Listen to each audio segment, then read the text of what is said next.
Eric? Yeah, very disappointing. We were in one-on-one drills and got caught up with a receiver and sick about it, but he tore his ACL and he'll be lost for the season. Has he had, or will he have surgery soon? He will. The procedures that are used now are a little bit different than they have been in the past. It's better to get them moving, gain a little bit more strength back in the knee before you're performing surgery. How is he taking it? Well, as you can imagine, very disappointed. This is right knee, left knee, Achilles. Your heart's broken for a kid that has worked so hard to get on the field and has been set back by injury, and it's difficult for him, but he's handling it as best he can given the circumstances. He handles so many roles for you. What's your plan B with all those roles? Yeah, Nick Coleman will move into that position that he was playing in our light package. Houston Griffin will play there as well. So we'll use two players to take up the slack at that particular position.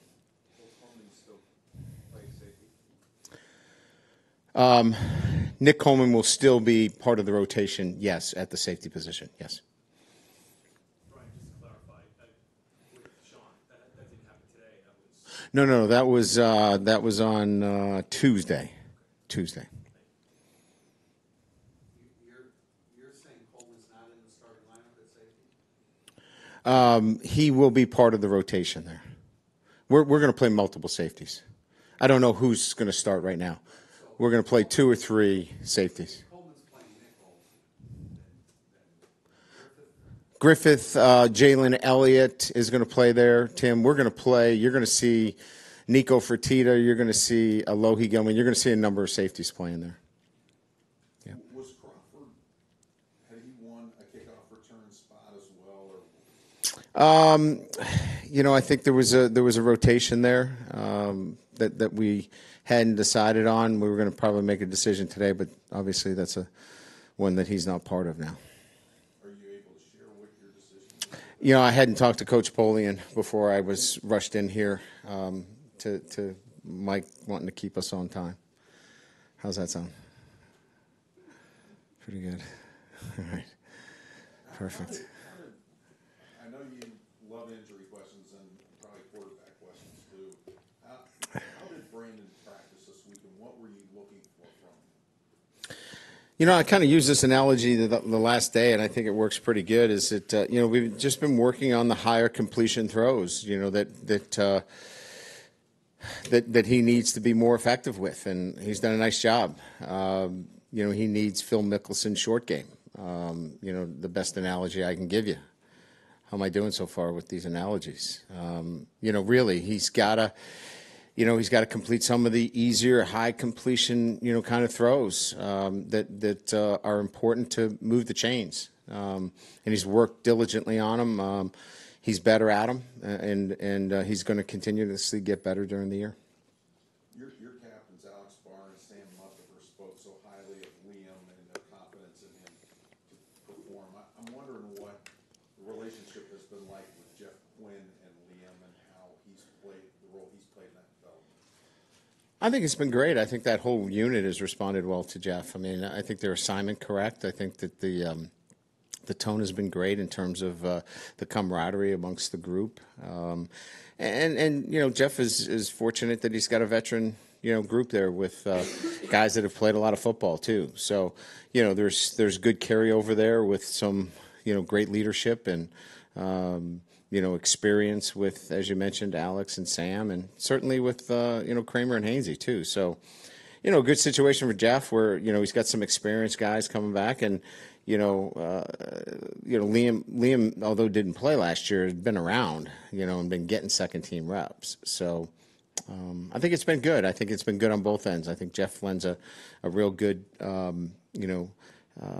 attention to the technique that was needed for a young group. But I think those veterans bring a lot for Jeff too, in terms of a nice give and take and a good balance. Friday,